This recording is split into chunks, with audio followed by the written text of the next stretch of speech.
Des insectes géants ont envahi le Japon. Ces monstres volants ont réduit Tokyo en une ville fantôme. L'humanité n'a qu'un seul espoir, une équipe de 5 soldats androïdes, aussi belle que mortellement efficace. Sorti en 2002, Combat Queen se présente sous la forme d'un rail shooter basé sur la technologie FMV, dans la grande tradition des films dits interactifs, sortis sur 3DO ou Mega CD. Vous savez, ces jeux qui incarnaient l'avenir à leur sortie, et qui désormais représentent probablement le genre le plus méprisé de l'histoire du jeu vidéo. Déjà en 2002, ces productions semblaient avoir sombré dans l'oubli, à la suite des échecs commerciaux que la plupart d'entre eux avaient essuyés, mais étrangement Taito a tenté de les ressusciter en exploitant le support DVD. Il est vrai que Combat Queen pouvait s'appuyer sur son casting, composé de 5 idoles. Ne tournons pas autour du pot. Combat Queen a toutes les caractéristiques du nanar vidéoludique que l'on aime déguster de temps à autre, un verre de Red Bull à la main.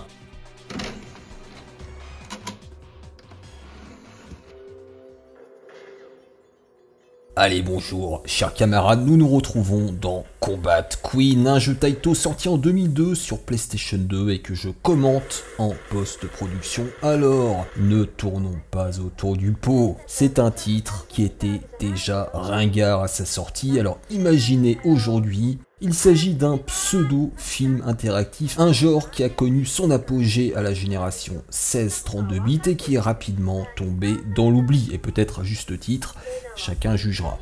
Il est vrai que ces jeux étaient basés sur l'exploitation d'une nouvelle technologie, disons d'un nouveau format, qui était le format CD-ROM, et qu'il était souvent caractérisé par des contrôles approximatifs, voire douteux, et surtout de budgets de production médiocres, faisant passer les directs to vidéo pour des chefs-d'œuvre en comparaison.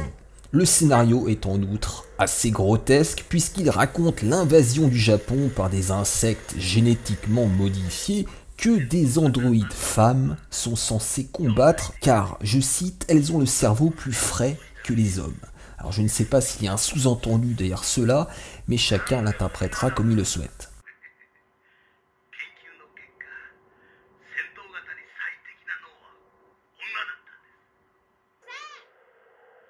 L'histoire du jeu est à dormir debout, mais vous l'aurez compris, c'est un immense prétexte pour pouvoir mater des idoles japonaises qui, soit dit en passant, sont particulièrement mauvaises actrices.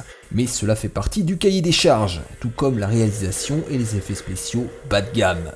Le jeu propose deux types de phases. Celle en rail shooter, au cours de laquelle les contrôles sont particulièrement simplistes. Le déplacement du réticule se fait à l'aide du stick analogique ou à l'aide de la croix. Déplacement du réticule qui est par ailleurs beaucoup trop sensible. Le jeu exploite deux jauges, une rouge et une bleue qui correspondent à vos points de vie et à vos munitions. Vous pouvez également charger votre tir pour lancer une salve, ce qui est certes défoulant mais gourmand en munitions. D'ailleurs, la gestion des munitions est la principale difficulté du titre. Elles partent très vite, trop vite. Heureusement, vous pouvez basculer vos points de vie vers vos munitions et inversement en appuyant sur pause. Alors j'exagère un peu en disant que cela lui confère un aspect tactique, mais il y a de ça. Et sachez qu'à la fin de chaque stage, vous pouvez récupérer des points de vie en fonction du nombre d'ennemis abattus. Bon, vous l'aurez compris, le gameplay dans ces phases n'a pas beaucoup d'intérêt, déjà parce que le jeu n'est pas jouable avec le pistolet, ce qui est fort dommage, mais en plus parce que les ennemis sont particulièrement redondants. Ce sont toujours des espèces de cafards à quelques exceptions près. Et pour le moment, je n'ai pas pu m'essayer à d'autres types de tirs, ce sont toujours les mêmes. Évidemment, le jeu met le paquet sur, entre guillemets, l'immersion, en mélangeant les scènes de gameplay avec des séquences cinématographiques, où l'on voit des filles habillées façon cosplay conduire une Jeep rose. Évidemment, on n'y croit pas une seule seconde, ces pauvres filles ne sont absolument pas crédibles en soldates, mais on ne leur en veut pas et d'ailleurs, ce n'est pas ce qu'on attend d'elles. Pour le coup, la bascule entre séquences de gameplay et cinématique est totalement fluide. Il y a certes une petite rupture, mais c'est assez bien fait, il n'y a pas de temps de chargement. Évidemment, il y a une intrigue que j'ai essayé de vous traduire, mais ça vole vraiment pas haut. Mention spéciale pour deux séquences qui m'ont particulièrement fait marrer. Celle où l'on doit tirer alors que la conductrice est manifestement bourrée, avec force zigzag et crissement de pneus.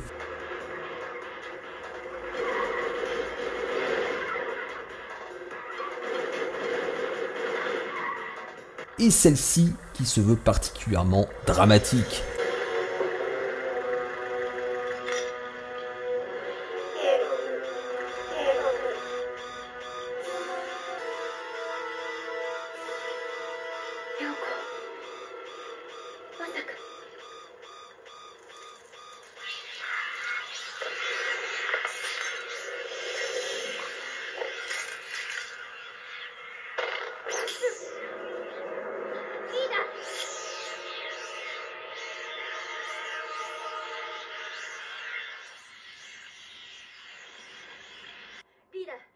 Alors oui, on s'en fout un peu, c'est même une qualité pour ce genre de jeu, et d'ailleurs, si le gameplay avait été bon, on aurait très largement toléré ces fautes de goût. Car on peut se moquer des effets spéciaux, mais il faut rappeler que c'est un jeu vidéo, qu'il est sorti en 2002 et qu'il n'a pas le budget d'un film. Ce que je n'ai pas mentionné, c'est qu'il y a également des phases à la troisième personne qui rappellent un petit peu Resident Evil. Il s'agit de scènes d'action en 3D à caméra fixe, et pour le coup je les trouve assez jolies avec des graphismes photoréalistes exploitant des images réelles. Un style que l'on n'avait pas l'habitude de voir. Malheureusement, les contrôles sont là aussi beaucoup trop imprécis.